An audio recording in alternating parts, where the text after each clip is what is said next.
Hey there, welcome to the deep dive. If you're looking to cut through the noise and get to the heart of what matters, maybe with a few surprises, you're definitely in the right place. That's right.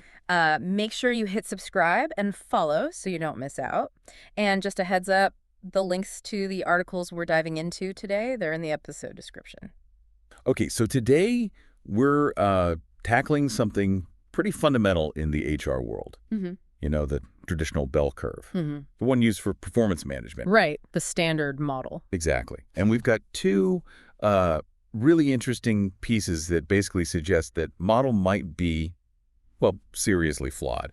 We're looking at a crack in the bell curve from SHRM Okay. and the myth of the bell curve. Look for the hyper performers from Forbes. Mm-hmm. And our mission really is to dig into these cracks and figure out what it actually means for how companies think about performance, their people, Mm-hmm. all of that. Yeah, because for years, that bell curve idea, that normal distribution, it's been so central, hasn't it? Yeah. The SHRM article mentions this assumption that your workforce just naturally sorts itself into this neat symmetrical curve. A few superstars, Big chunk of average folks in the middle? and then a few low performers at the bottom.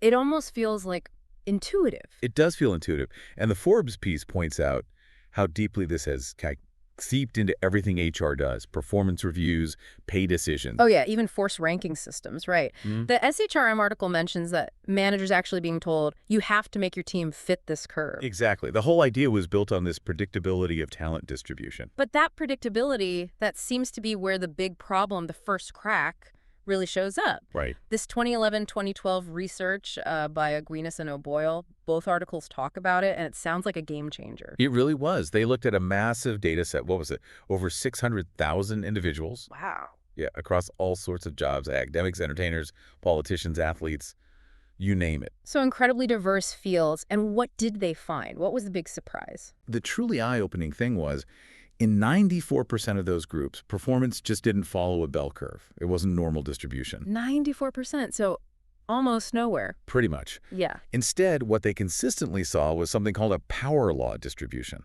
The Forbes article really hammers this home. It's a completely different shape. A power law distribution. Okay, so maybe break that down for us. Forbes calls it a long tail sometimes.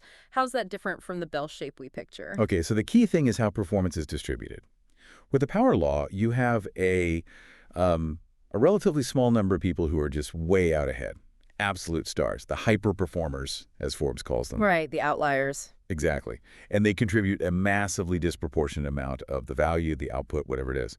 Then you have like a broad range of good, solid performers, Okay. and then a smaller group of low performers. But the really crucial bit, and Forbes points this out, is that most people in this model, they actually tend to cluster below the mathematical average. Below average. So that big average middle section from the bell curve. It's kind of misleading in a power law world. The concept of average just isn't as meaningful when you have those hyper performers skewing things so much. Huh. That's a fundamental shift. So if this power law thing is actually closer to reality for most jobs. Then all those HR systems built on the bell curve start looking pretty shaky, don't they? They really do. The Forbes piece lays out some big problems, like think about the rationing of high ratings. Right. If you have to stick to the curve, you can only give out so many exceeds expectations or whatever. Exactly. So you might have multiple people truly knocking it out of the park, but the system forces you to label some of them as merely good or average. Talk about demotivating. Yeah, your real top talent feels underappreciated. They might even start looking elsewhere. Totally. And the flip side, as Forbes also mentions, is you're forced to create losers. Even on a team where everyone's actually performing well. Yep.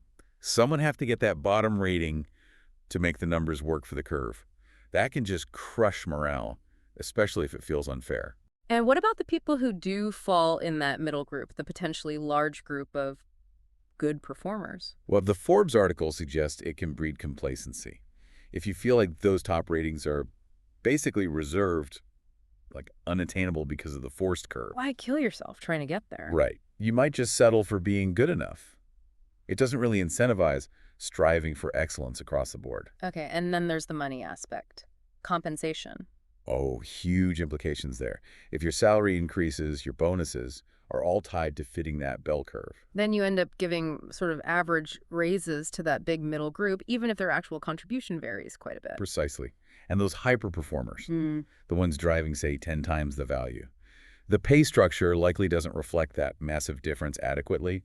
Forbes calls it inefficient. So not enough differentiation to really reward the massive impact of those few stars. Exactly. And it might even, as Forbes implies, discourage people from developing the skills or seeking the roles where they could become a hyper performer. The system doesn't strongly signal that it's worth the effort. Let's drill down on these hyper performers a bit more. Both articles really stress how critical they are, especially now, right? In economies driven by service, innovation. Absolutely. Intellectual property. Yeah. The Forbes piece uses great examples like a top software engineer being maybe 10 times more productive than an average one, 10 or times. a star salesperson bringing in 2, maybe 3 times the revenue of their peers. The scale of the difference is just huge. It reminds me, didn't the Forbes article mention Bill Gates? Yeah, his view that like a very small number of key people at Microsoft were really the engine driving the whole company's success. It underscores just how impactful these individuals can be. Okay, so if they're that vital, Yeah. then how we manage them needs to change fundamentally, right?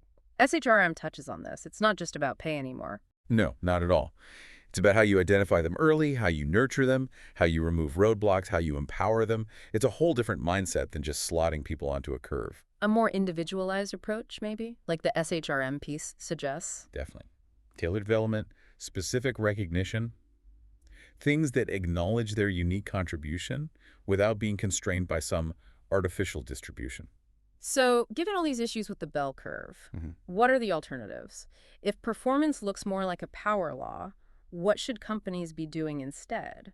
Forbes hints at wanting more people to become hyper performers. Well, the first shift is probably mindset. Instead of forcing a curve, maybe focus on identifying high potential across a wider range. Recognize that performance isn't static. So, look for people who could become a hyper performers even if they aren't right now. Exactly. And then invest in helping them get there. The Forbes article mentions things like, collaboration, strong professional development, coaching, empowerment. Creating an environment for growth, basically, not just ranking people. Right. And that ties into performance evaluation itself. Remember that research Forbes cited from David Rock? About the ratings triggering a fear or flight response. Yeah. Which is the last thing you want if you're trying to foster learning, creativity, and ultimately better performance. So maybe we need more continuous feedback, more coaching conversations focused on development, not just a single rating. That makes a lot of sense. Less judgment, more growth. And back to compensation. Yeah. If we ditch the bell curve. Then you absolutely have to rethink pay. Forbes really emphasizes creating much greater variability. Pay needs to reflect the actual, often disproportionate, value delivered by those top folks. While still considering things like market rates and skill scarcity, of course. Of course, it's complex. Hmm. But the goal is better alignment between contribution and reward. And one more thing Forbes brought up was internal mobility. Crucial point. If you're not just sticking labels on people based on a curve, you need really good systems to help people find the right roles inside the company. Because someone might be average in one job, but could be a hyper performer somewhere else. Precisely. Helping people find that fit becomes way more important. Okay, this is a lot to think about. And it leads to some direct questions for everyone listening, doesn't it? Definitely. Like, seriously consider this.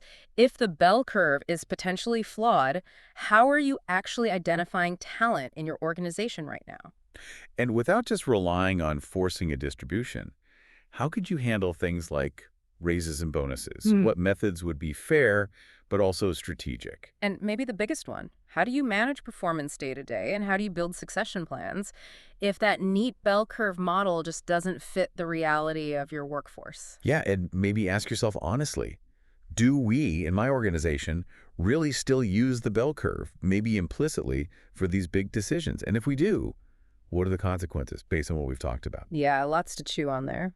So wrapping up, I think the big takeaway is that the traditional bell curve, while it seems simple, might just not be the right lens for viewing performance anymore. Yeah, the research we discussed from both SHRM and Forbes, it strongly suggests this power law thing with those hyper performers driving so much value is probably closer to the truth in many, many fields. And that has huge implications, right? For ratings, pay, development, talent management, pretty much everything HR touches. The key seems to be shifting focus, recognizing that power law dynamic and figuring out how to really find, support, and yes, reward those high-impact individuals. Absolutely.